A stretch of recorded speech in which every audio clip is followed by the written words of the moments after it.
आप सभी सुखात्माओं को हमारा अनंत अनंत वंदन नमन। मंगलाचरण। सहजानंदी शुद्ध स्वरूपी अविनाशी में आत्मस्वरूप ज्ञानानंदी पूर्ण निराकुल सदा प्रकाशित मेरा रूप सर्वांग सुखमय अलौकिक हूँ मैं परमात्मा स्वरूप। मैं तो आनंद घन आत्मा हूँ नित्यानंद में सिद्ध स्वरूप नित्यानंद में सिद्ध स्वरूप। देवादिदेव हरिहंत परमात्मा श्री सिमंदर स्वामी भगवान आदि धर्म गुरु भगवंत आदि की आज्ञा अनुमति देते हुए बेन श्री बेन द्वारा लिखित स्वानुभूति दर्शन आधारित हमारा स्वाध्याय चल रहा है। उसमें आज 474 नंबर का प्रश्न हम देखेंगे, फिर चर्चा करेंगे। प्रश्न कहता है कि वेद ज्ञान के अभ्यास में विचार आते हैं कि मैं देह नहीं हूँ, मैं मन नहीं हूँ, मैं वाणी नहीं हूँ, तथा ऐसे जो विचार आते हैं वह भी तो मैं नहीं हूँ। तो अब आगे क्या करना वह समझाने की कृपा करें। ये प्रश्न है साधक का। समाधान के रूप में पेंसरी कहते हैं अभ्यास तो वेद ज्ञान का ही करना होगा,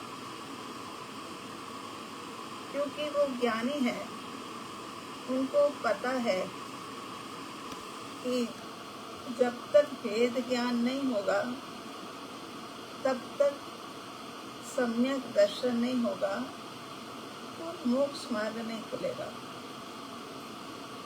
तो कहते अभ्यास तो आपको वेद ज्ञान का ही करना होगा। यह मैं हूँ वह मैं हूँ ऐसा नहीं, ऐसा के करके पर और विभाव से छुटवाना है।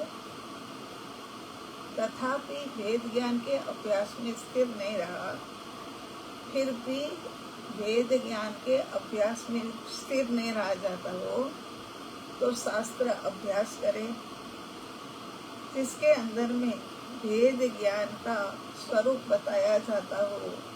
ऐसे शास्त्र का जो निराला कहा जाता है, ऐसे शास्त्र का अभ्यास करे। यह मैं हूँ, यह मैं नहीं हूँ, मैं तो ज्ञाता हूँ, ऐसा अभ्यास करते ही रहना है। खाली तो जरा भी नहीं बैठना। हमें है ना अभ्यास हमारा हर समय। कोई ऐसा तो है नहीं कि डॉक्टरी की पढ़ाई है कि सीए की पढ़ाई है। ये तो चलते फिरते उठते बैठते हो सके ऐसा कार्य है ना। पिछले स्वाध्याय में हमने देखा था, अब तो बहुत दिनों के बाद मिलना होता है ना। आज भी लग रहा था बहुत दिनों के बाद मिल रहे हैं। तो पिछली बार हमने जो सुना था उसको एक तरह से देर में रिवाइज करके आगे बढ़ जाते हैं। मेरे भीतर राग द्वेष पुण्य पाप कर्म कुछ आया ही नहीं, ऐसा मानने में नहीं आए तब तक पर सापेक्ष पर्याय की भूल सुधरने वाली नहीं है ना। सत्य तो सत्य है, उसके लिए बार बार चिंतन करना होगा। एक समय की भूल पर सापेक्ष पर्याय पर का लक्ष्य करती है। भूल तो एक समय की ही हुई है ना। अब तो बहुत अच्छे से ये बैठ गया होगा। रात को नींद में से जगा करके पूछे तब भी आपको ये ख्याल आ जाएगा, और यही करने योग्य है सच में। अभी तक छोटे थे तब से जब तक ये मार्ग नहीं हमारी पकड़ में आया, तब तक माँ की अंगुली पकड़ करके उपाश्रय जाना, और वहाँ पर नींद के अंदर में कभी सामयिक भी कर लेना, और कभी महाराज जी ने कोई कहानी सुना दी तो कहानी सुन करके बस थोड़ा रस आता था, फिर मज़ा नहीं आता था।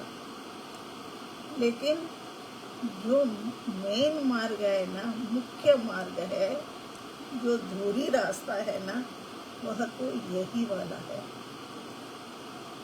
और जब से ये मार्ग पकड़ में आया तब से भीतर के अंदर में आनंद संतुष्टि हो गई कि हाँ चलो अब हम अच्छे मार्ग के ऊपर, सही मार्ग के ऊपर आ गए, है ना।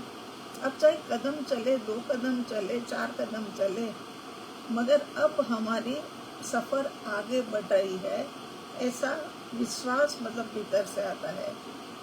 तो ऐसा ही हमें भी मिला।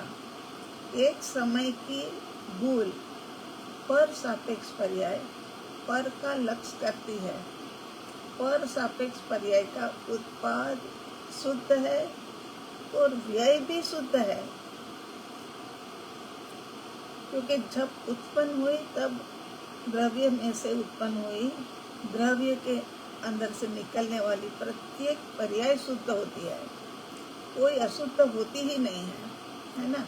और जब व्यय होता है तब भी वो स्व में आकर के ही मतलब मिल जाती है, तब भी मतलब शुद्ध है ना।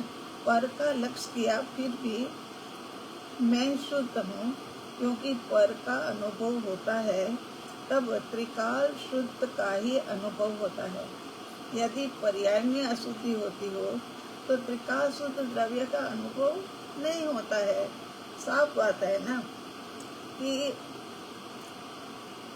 पर सापेक्ष पर्याय अगर भूल करती है और अशुद्ध हो गई है, तो अशुद्ध हो जाए तो फिर कहते कि फिर हमें कैसे, आपके कहने से हम कैसे मान लेंगे कि भाई ये पर्याय शुद्ध है, ऐसे कैसे माने। तो फिर किस प्रकार से हमें पक्का श्रद्धान हो। तो अनंत तीर्थंकर परमात्मा की वाणी, अरिहंत परमात्मा की वाणी, और वर्तमान में विद्यमान जितने भी सैकड़ों हजारों ज्ञानी भगवंत है, उनकी बात के ऊपर तो भरोसा करोगे ना। वो भी यही कह रहे हैं कि एक समय की भूल पर सापेक्ष पर्याय की कि वो पर का लक्ष्य करती है ना। पर सापेक्ष पर्याय का उत्पाद भी शुद्ध है और व्यय भी शुद्ध है। पर का लक्ष्य किया लेकिन फिर भी मैं शुद्ध हूँ, क्योंकि द्रव्य का अनुभव होता है तब त्रिकाल शुद्ध का ही अनुभव होता है। तो हम मानेंगे किस प्रकार से, तो इस प्रकार से मानेंगे कि जब ज्ञानियों को अनुभव होता है ना, वो अनुभव शुद्ध आत्मा का होता है, मलिन आत्मा का नहीं होता है। अगर ये मलिन होती पर्याय तो व्यय के समय पर आकर के द्रव्य को ही मिलना था, द्रव्य में ही उनका नष्ट होना है उन्होंने। तो फिर वो जो था मलिनता का समान, वो तो वहीं छूट जाता ना। मगर द्रव्य के आसपास में कुछ भी नहीं, द्रव्य अशुद्ध नहीं, द्रव्य के ऊपर अशुद्धि नहीं, कहीं पर भी नहीं। ये ज्ञानियों के वचन है। मैं तो शुद्ध आत्मा, जैसा अरिहंत परमात्मा का, जैसा सिद्ध भगवान का, वैसा ही मैं शुद्ध आत्मा ही हूँ। तो मुझे मिथ्यात्व पर प्रहार करना है, ऐसा ख्याल रखने से तो मिथ्यात्व ही पुष्ट होगा, है ना। नियम है कि जैसा विचार करते हैं ना, वैसे ही परमाणु बुद्धल वातावरण में से खींचे आते हैं। और निज शुद्धात्मा की रुचि, चिंतन, मनन करने से निज शुद्ध आत्मा से अपनापन होता है। माने जो सोचोगे ना ऐसा होगा, है ना। सोचने के ऊपर बहुत कुछ मतलब आधारित है। अगर हमने ये सोचा कि हम तो मिथ्यात्वी,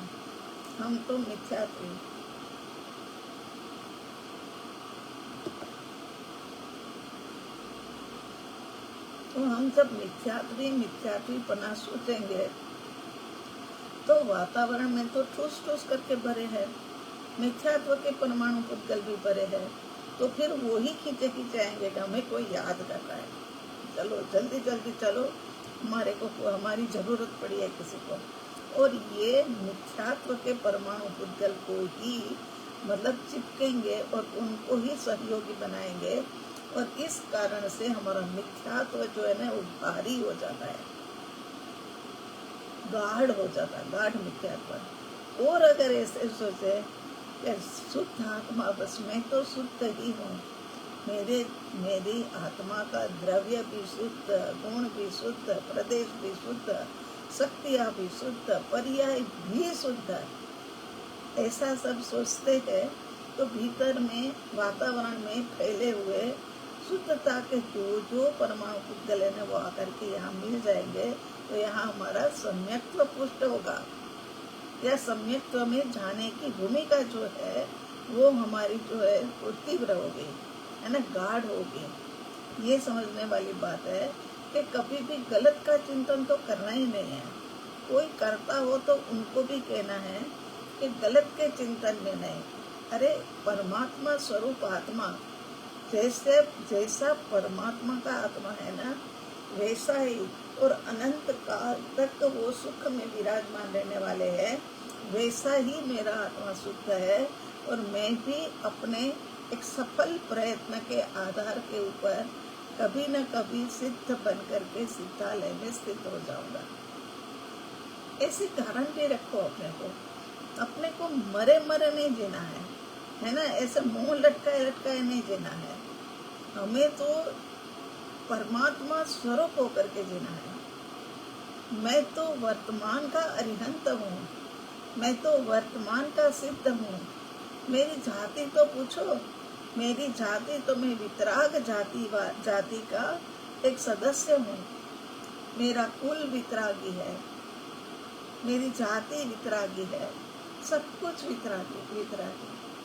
और हर समय चेहरे के ऊपर ऐसी मुस्कान रहे कि मजा आ जाए देखने वाले को भी। अंदर ही अंदर ये होता रहता है, आहा मैं शुद्ध, है ना। अब वेद विज्ञान की साधना का सबसे बड़ा रहस्य माने भेद समझने के लिए हम जा रहे हैं। उसमें हमें सापेक्ष पर्याय का स्वरूप समझना होगा। सापेक्ष पर्याय में पर सापेक्ष पर्याय भूल करती है, अपने दुख को स्वयं भोगती है, और किसी को नहीं कहती कि और किसी को दुखी भी नहीं करती है। वो जो दुख आता है वो दुख भी स्वयं भोगती है। पर सापेक्ष पर्याय भूल करती है, उसने पर का लक्ष्य किया। भूल क्या करी कि उसने पर का लक्ष्य किया, है ना, अशुद्धि आई। वैसे अब तो आप लोग भी सब है ना बड़े होशियार हो गए हो, सुन करके आपको भी पता लग गया है कि इसने भूल की है और उसके कारण से क्या है कि अशुद्धि आई है। मगर कहाँ आई है वो अभी आगे अपन ने वैसा तो देख लिया है। तो भूल करती है, उसने पर का लक्ष्य किया, अशुद्धि आई, कर्म भीतर आए, लेकिन पर सापेक्ष पर्याय अशुद्ध नहीं हुई। कितनी बड़ी बात है ये, है ना। लेकिन द्रव्य अशुद्ध नहीं हुआ, असंख्यात प्रदेश अशुद्ध नहीं हुआ, गुण नहीं अशुद्ध हुआ, और अनंत शक्तियाँ नहीं अशुद्ध हुई, और निरसापेक्ष पर्याय तो अशुद्ध हुई ही नहीं है, और स्वसापेक्ष पर्याय भी अशुद्ध नहीं हुई। तो कौन अशुद्ध हुआ? तो अशुद्ध कौन हुआ? तो कहते हैं अशुद्ध तो ये पर सापेक्ष पर्याय है ना वो भी नहीं हुई। कोई भी मतलब अशुद्ध नहीं हुआ है। हम सब सम्यक दर्शन करते रहते हैं कि सम्यक दर्शन हो जाए, सम्यक दर्शन हो जाए। किसी कारण द्रव्य दृष्टि प्रकट नहीं होती है। सम्यक दर्शन जो है ना, वो पर्याय है, पर्याय दृष्टि हमारी हो गई है। हमें शुद्ध आत्मा का अनुभव चाहिए, हमें शुद्ध आत्मा का अनुभव चाहिए। बस हर समय मैं जैसा हूँ वैसा ही जानने में आ जाऊं, है ना। ऐसे विचार हमने रखने हैं ताकि हमारी द्रव्य दृष्टि प्रकट हो जाए। हमें अब द्रव्य दृष्टि प्रकटाने की ओर आगे बढ़ना है ना, ताकि ये पर्याय दृष्टि छूटती जाए और द्रव्य दृष्टि जो है ना वो हमारी खुलती जाए।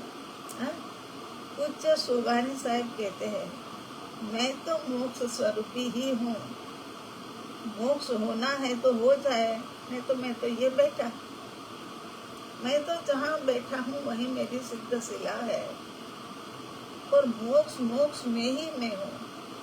मुझे कहीं पर भी मोक्ष की वो नहीं करनी है कि भाई मोक्ष मुझे मिले तो अच्छा है, ऐसा नहीं सोचना है। मोक्ष तो मेरी मुट्ठी में है। परम कृपालु देव ने भी तो कहा है, हम तो अवधूत योगी है और ज्ञानानंद स्वरूप। हम तो एक अवधूत योगी जिसको कुछ नहीं पड़ा है आत्मा के सिवा।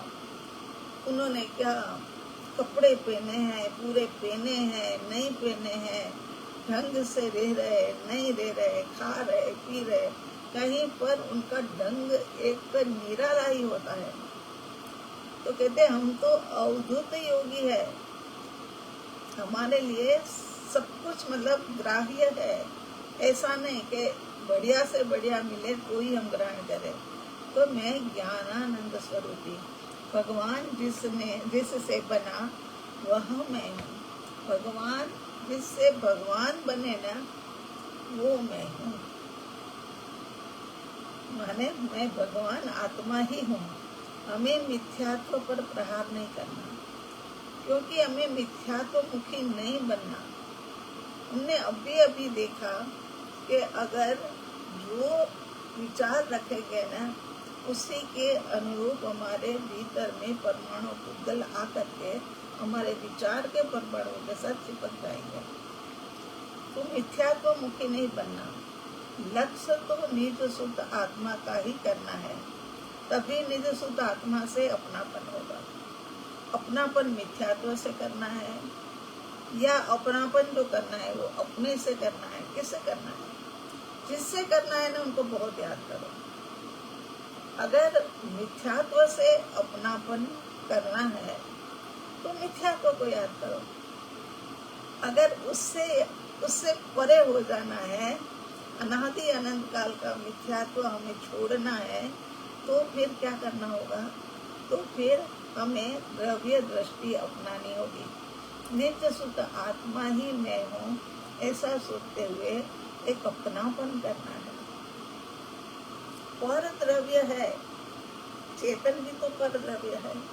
तो भी वो बालक हमारे घर छोटा सा आता है तो उनको छाती पे लगा करके आहा मेरा बेटा है, मेरा बेटा है, मेरा बेटा है। तो यहाँ तो अनादि अनंत काल का भगवान बैठा हुआ है और ये भगवान की असाधना हो रही है। भगवान की ओर दृष्टि नहीं करना ये भगवान की ओर की असाधना है। तो आगे जाकर के कहते हैं, भेद विज्ञान का सबसे बड़ा रहस्य समझने के लिए पर सापेक्ष पर्याय जब पर का लक्ष्य करती है, निरपेक्ष पर्याय तो अपने एक ही कार्य में अपने को जानना जानना जानना जानना एक ही काम में उनके पास। तो जब सापेक्ष पर्याय निरपेक्ष पर्याय में जाए तो निरपेक्ष पर्याय का कार्य क्या रुक जाता है? निरपेक्ष पर्याय अपने में इतनी व्यस्त है कि उनके भीतर में तो कोई भी जाए ना तो कुछ भी कार्य उनका रुकने वाला नहीं है। वो ऊपर उठ करके देखने वाली भी नहीं है, तो कार्य तो रुकने की बात ही नहीं है। तो जाए तो हल्का मच जाएगा। यदि निरपेक्ष पर्याय का कार्य रुक जाए तो फिर एक प्रकार से तहलका, माने बहुत बड़ी हलचल मच जाएगी। द्रव्य द्रव्य ही ना रहेगा, आत्म प्रदेश ही नहीं रहेंगे, गुण गुण ही नहीं रहेगा, मुख्य कार्य तो द्रव्य का नहीं रहेगा। लेकिन जैसा ही होगा, मगर ऐसा तो कभी भी होगा ही नहीं। कहते हैं कि निरपेक्ष पर्याय के पास सापेक्ष पर्याय जाए, पर सापेक्ष पर्याय जाए तो उनका कार्य रुक जाता होगा क्या? क्योंकि कोई आया तो रोकना तो पड़ेगा ही ना। हमारे घर में भी कोई आते हैं तो उनको आओ बैठो कहना पड़ता है ना, तो रुक जाता है ना, तो ऐसे रुक जाता होगा। तो कहते हैं ना, नहीं रुकता है, तनिक भी नहीं रुकता है। अगर रुक जाए ना तो तहलका मच जाए, मतलब द्रव्य पर्याय के अंदर में एक प्रकार की भागा दौड़ी होने लग जाए, तब तो द्रव्य द्रव्य ना रहे, आत्म प्रदेश ना रहे, गुण गुण ना रहे, कुछ भी जैसा है वैसा ही रहेगा ही नहीं, सब कुछ बदल जाएगा। तो इसका मतलब है कि यहाँ पर कि ये पर सापेक्ष पर्याय निरपेक्ष पर्याय तक पहुँचती ही नहीं है।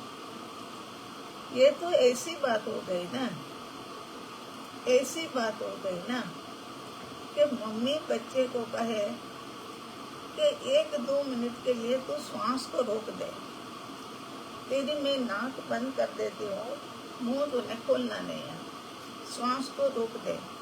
तो जैसे जीवन समाप्त हो जाता है, इसी प्रकार से अगर द्रव्य उसके पीछे मतलब अपना कार्य करना थोड़ा बंद कर दे, तो फिर द्रव्य तो द्रव्य ही नहीं रहेगा, गुण गुण नहीं रहेगा, है ना। तो यहाँ पर प्रदेश नहीं रहेंगे, सब कुछ एक प्रकार से सब कुछ खतरे में पड़ जाएगा, है ना। तो भेद विज्ञान का रहस्य, भेद गुप्तता के निरपेक्ष पर्याय का कार्य एक समय के लिए भी रुकता नहीं है।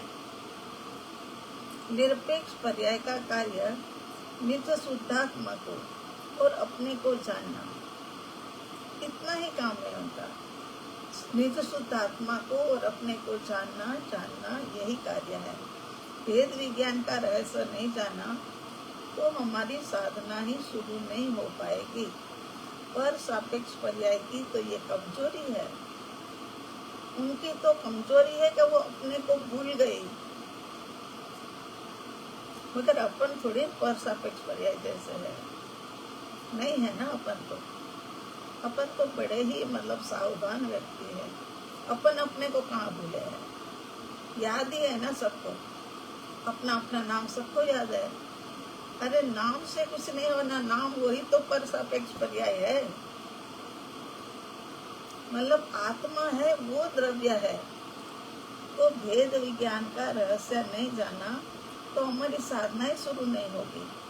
पर सापेक्ष पर्याय की कमजोरी है कि अपने को भूली, उसमें द्रव्य आदि का कुछ नहीं बिगड़ा, है ना। अभी मैं अपने अस्तित्व को भूल जाऊं तो भीतर का कुछ भी नहीं बिगड़ा। आत्मा तो जैसे है वैसे ही है, आत्मा को कोई भी फर्क नहीं पड़ता। तो यहाँ कहते हैं कि पर सापेक्ष पर्याय के परिणाम बिगड़े, पर में ही उलझी, अनंत जन्म मरण किया, लेकिन मेरा तो कुछ भी बिगड़ा नहीं है, मेरा कुछ भी बिगड़ा नहीं है, मैं तो शुद्ध ही शुद्ध हूँ। द्रव्य कह रहे हैं, जब भाव बिगड़े, रागी द्वेषी विषयी कसाई, ये तो पर्याय दृष्टि है सारी, है ना। अशुद्धि आती है, लेकिन अशुद्ध क्यों नहीं? जब अशुद्धि आई है तो अशुद्ध क्यों नहीं हुई? तो उसके लिए एक दृष्टांत के माध्यम से समझते, छोटा सा दृष्टांत। के घर के अंदर में रसोई में हमने पानी पीने का एक ड्रम भर करके रखा है ना, या मटका भर करके रखा है। उसी में बिल्कुल साफ पानी 2 बार छलने से छना हुआ उसमें आता है, उसमें नल लगा हुआ है। नल भी रोज मांझ पूछ जो होती है उसकी, नल भी बिल्कुल साफ है, क्योंकि वो समझा रखा है सर्वेंट को कि अंदर से अंगुली नल में भी डाल करके कपड़े के साथ भी जरा साफ कर लेना। तो पूरी तरह से साफ है, पानी शुद्ध है, ड्रम मंजा हुआ है, नल उसका साफ है, सब कुछ साफ है, सब कुछ साफ है। और फिर एक गिलास लिया पानी पीने के लिए, और पानी जैसे ही नल का खोला तो पता चला कि ये पानी तो गंदा है, ये पानी पिया कैसे जाए, क्योंकि ये पानी तो गंदा है, इसमें तो मलिनता है, कचरा है। देखो तो फिर देखते हैं तो ये हुआ तो हुआ क्या कि ग्लास के अंदर में मलिनता थी, और ग्लास के अंदर में मलिनता थी, लेकिन कितनी सही और अच्छी बात है कि मलिनता जो थी वो मलिनता में है, पानी अशुद्ध नहीं हुआ। पानी तो जैसा शुद्ध था वैसा ही शुद्ध अभी भी हम उसको छान छून करके कर सकते हैं, कहीं से भी मलिनता पानी के भीतर नहीं प्रवेश कर गई, है ना। तो उसी प्रकार से हमारे द्रव्य के अंदर में कुछ भी गया नहीं, पर का लक्ष्य किया, स्व को भूलने से, पर का कोई कारण नहीं, पर्याय अपने स्वरूप को भूली तो भीतर मलिनता आई। जैसे ग्लास में पानी भरा अशुद्ध था, पानी प्लस अशुद्धि, है ना, इन इज इक्वल टू शुद्धि, दो जब मिल जाए तो यहाँ पर कहते हैं कि पानी प्लस अशुद्धि अलग हो जाएगी। अब नियम कहता है, ये नियम को याद रखना, सिद्धांत 3 काल में भी एक ही होता है। तो यहाँ नियम कहता है कि द्रव्य से पर्याय निकले तब भी शुद्ध थे, ठीक है ना। पर लक्षी पने के कारण पर्याय अपने को भूली, इस कारण से वो अशुद्ध दिखती है, क्योंकि पर उसका निमित्त बनाने, पर के निमित्त के कारण से वो पर्याय अशुद्ध दिखती है, लेकिन वो अशुद्ध है नहीं। नियम सर्वत्र एक समान, जो भूल करे वही सजा भुगते, है ना। जो भूल करता है वही सजा भुगतता है। भूल एक समय की, लेकिन एक एक समय करते करते एक अनंत काल प्रवाह का चलता है। ये बात और अच्छी तरह से समझ लो। कल हमारे पास ध्यान साधना करने के लिए बिंदु बहन यहीं आते घर पर, तो कल वो कह रहे थे कि माँ कई सारे प्रश्न लाए थे, बहुत अच्छा लगा, तो देखो कैसा जागृति पूर्वक का मतलब है। बोले एक बार तो सुन लेते हैं, सुनने के बाद में फिर दूसरी बार सुनते हैं, तब पेन और पेपर लेकर के बैठते हैं और वो डायरी में टपकाते जाते हैं। तो उसमें लिखा था कि एक ही समय की पर्याय तब भी शुद्ध, यही हुआ तब भी शुद्ध। तो इतना उन्होंने पर सापेक्ष के ऊपर इसका इम्पैक्ट ऐसे कैसे आया, तो वो ये समझ रहे थे कि उनका जीवन भी एक समय का और है, एक ही समय का जीवन है। लेकिन होता क्या है, एक बार हमने बोला था, मगर बड़े अच्छे से समझा कर आज जैसा बता रहे, ऐसा नहीं बताया होगा। तो फिर क्या होता है कि ये अपनी क्या बात कर रही थी, तो यहाँ समय प्रवाह जो है, तो ये पर सापेक्ष पर्याय एक ही समय की होती है, लेकिन ऐसी ही दूसरी पर सापेक्ष पर्याय तीसरी, चौथी, 5वीं, 50वीं, 100वीं, 1000वीं, 10,000वीं और लाखवीं, ऐसी पर्याय निकलती ही रहती है, उसी तरीके की निकलती है। तो पर्याय तो तुरंत ही एक समय में खत्म हो गए, मगर दूसरी दो जब मिले न, ये भ्रमण तो आत्मा का ही कहते हैं कि आत्मा अनंत काल से बहु भ्रमण करता है। ऐसे तो नहीं कहते हैं कि पर सापेक्ष पर्याय बहु भ्रमण कर रही है ना। तो ये अनंत काल, ये एक एक समय करते हुए अनंत काल तक रहने वाली है। अब इसी के आधार पर आप शायद ये भी सोचते होंगे कि माँ कहते थे कि 2 समय लगातार एक ही परिणाम के अंदर में रहो, तो एक ही परिणाम के अंदर में रहने के कारण से सम्यक दर्शन हो जाता है। अध्यवसाय तो बिल्कुल शुद्ध है, अंदर में शुद्धता है, तब जा करके तो फिर यहाँ तो ये पर्याय में होना है, और पर्याय तो एक ही समय की है, तो ऐसे कैसे कहा? तो कहने के पीछे का कारण था कि ये पर्याय वो ही तरह की निकलती जाती अनंत प्रवाह बनता, अनंत प्रवाह उनका निकलता रहता है, ठीक है ना। और पर सापेक्ष पर्याय अपने स्वरूप को भूलने के कारण से अनंत दुख भोगती है ना। लेकिन द्रव्य, प्रदेश, गुण आदि तो दुखी नहीं होते हैं ना।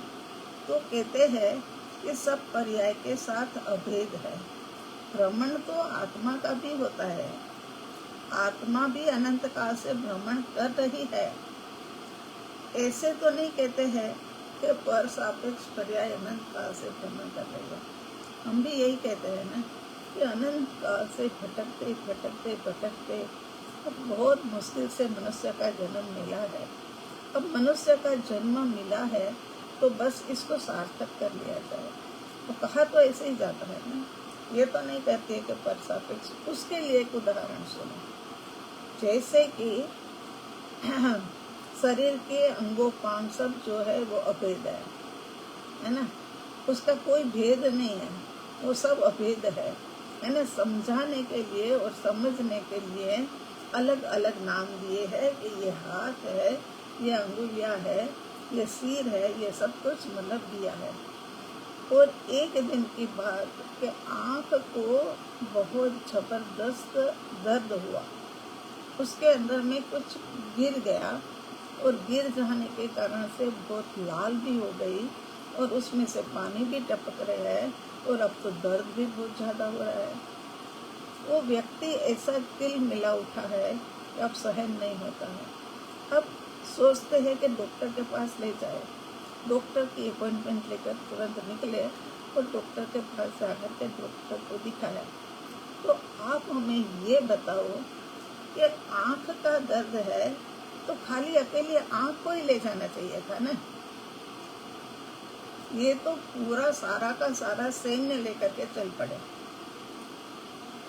है ना। जब दर्द जिसको है उसको ही ले जाया जाए और बाकी के सबको ना ले जाया जाए, तो ऐसा हो सकता था क्या? आप सब मनाही कर रहे होंगे कि ऐसा कभी भी हो नहीं सकता है। पूरा का पूरा शरीर ही ले जाना पड़ता है, पूरा शरीर ही जाता है। अभेद, क्योंकि शरीर अभेद है ना। ये 5 अंगुलियां सब अलग अलग है ना, ये भी अलग, ये भी अलग, ये भी, सबकी साइज अलग, सबका मोटापा अलग, सबके अंदर में बनी हुई रेखाएं अलग, सब कुछ अलग, लेकिन फिर भी अभेद है ना। ये पंजा, ये अभेद। तो यहाँ कहते हैं कि ये जो पर्याय गलती करती है, लेकिन ये तो सब अभेद है। द्रव्य भी, गुण भी, प्रदेश भी, ये सब अभेद है। इसीलिए इनके साथ साथ में परिभ्रमण तो इनकी भूल के कारण से करना पड़े तो करते हैं, लेकिन सब अपने मजे में है। परिभ्रमण करते हुए भी द्रव्य अपने स्वभाव में है, अनंत गुण है वो अपने स्वभाव में है ना, असंख्यात प्रदेश है वो अपने स्वभाव में है, बाकी जो जो कुछ उनकी समृद्धि है वो सारे अपने अपने मजे में है। किसी को ये नहीं लगता है यहाँ आँख को पीड़ा हुई है तो और किसी को नहीं होता है। हाथ जैसे मतलब उसको मतलब सहन करे, और सिर भी सहन करे, पेट भी सहन करे, ऐसा नहीं होता है, और होगा भी नहीं कभी भी। ये तो क्या है कि अभेद है, इसीलिए उनके साथ जाना पड़ता है। पेट दर्द है तो भी सारा शरीर साथ जाएगा, मगर भुगतान तो वो ही करेगा, दवाइयों की असर तो उसको ही होगी, आँख के अंदर में ड्रॉप्स डालना है तो उसे ही डालना पड़ेगा। रात को मलहम लगा करके सोना है तो आँख को ही लगाना पड़ेगा। बाकी सब तो अपने अपने मजे में है, मस्ती में है। इसी प्रकार से द्रव्य गुण आदि सब तो अपने अपने मजे में है। अब भेद विज्ञान का रहस्य खोलते हुए अपने से एकत्व हो जाए तो बाकी सबसे तो पृथक हो ही गया। तो बनो, काम दो नहीं करना है, काम तो एक ही करना है। अपने घर के अंदर में आ गए तो अपना घर एकत्व हो गया अपने घर से। अब कहना नहीं पड़ता है कि वो सामने सारी लाइन और आसपास में जितने मकान हैं वो सारे तो मेरे घर से पर है। कहना पड़ता है क्या? नहीं कहना पड़ता है। इसी प्रकार से यहाँ पर भी तो ऐसा ही है कि रोएगी तो आँख रोएगी, तिनका गया तो आँख में गया है, दर्द हो रहा है तो आँख को हो रहा है, बाकी तो सब अपने अपने स्वभाव में है। अब पर्याय की गलती के कारण सबको परिभ्रमण करना पड़ेगा, लेकिन जैसे आँख में तिनका तो ट्रीटमेंट आँख की और सजा आँख को मिल रही है। इसी प्रकार से यहाँ पर भी चाहे परलक्षी पर्याय की गलती हुई हो पर जन्म मरण करना पड़ा है, तब भी मतलब बाकी के सब तो मजे में कर रहे परिभ्रमण। कोई भी योनि में हम गए, गति में गए, द्रव्य ने अपना स्वभाव नहीं छोड़ा, गुण ने अपना स्वभाव नहीं छोड़ा, अनंत शक्तियों ने अपना स्वभाव नहीं छोड़ा, अनंत धर्म ने अपना स्वभाव नहीं छोड़ा, अनंत प्रदेशों असंख्यात प्रदेशों ने अपना स्वभाव नहीं छोड़ा। सब अपने अपने स्वभाव के अंदर में ही रहे। वैसे ही मतलब एक की भूल के कारण से परिभ्रमण चाहे हुआ, मगर वो परिभ्रमण मजे वाला परिभ्रमण था, और जिसने भूल करी थी वो ही भुगतान कर रहा था। बस आज इतना ही रखते हैं, क्योंकि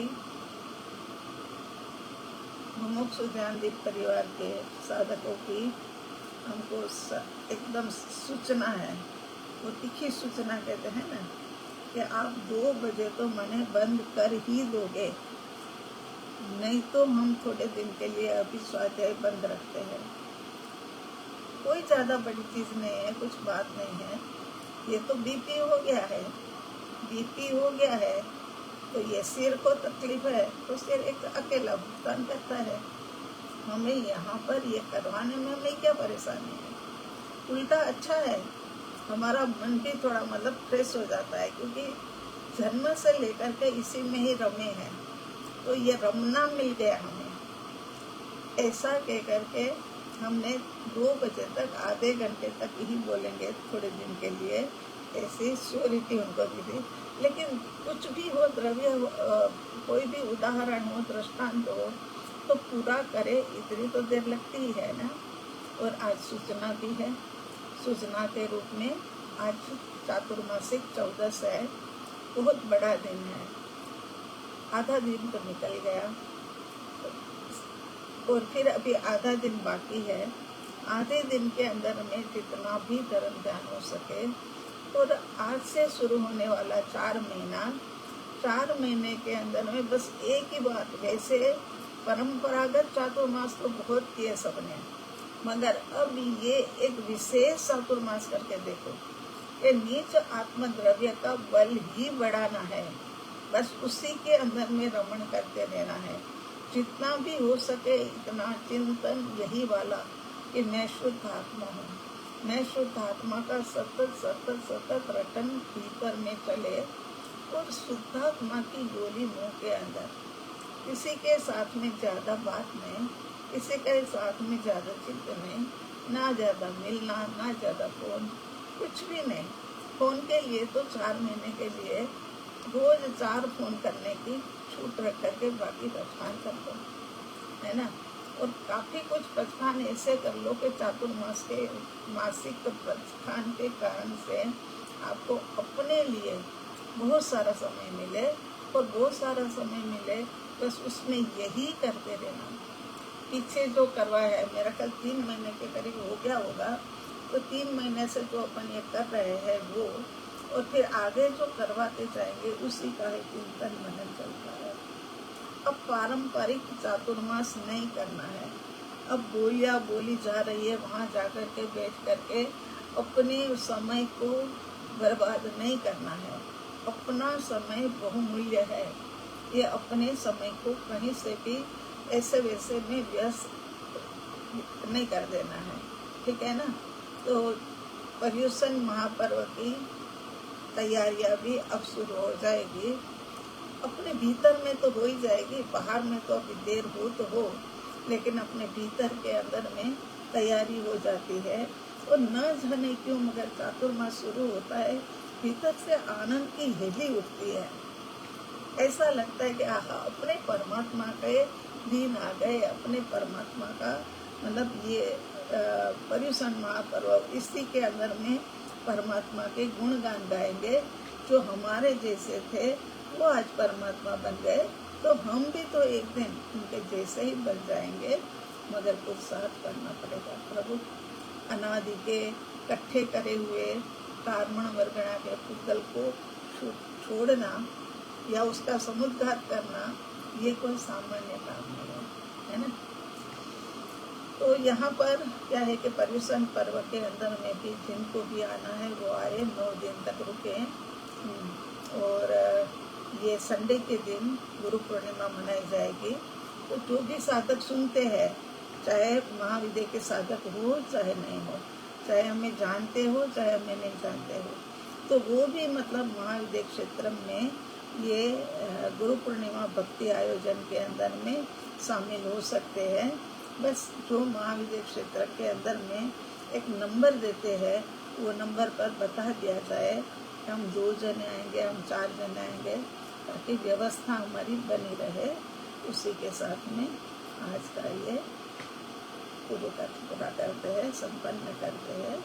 ओम हरिहर, ओम शांति।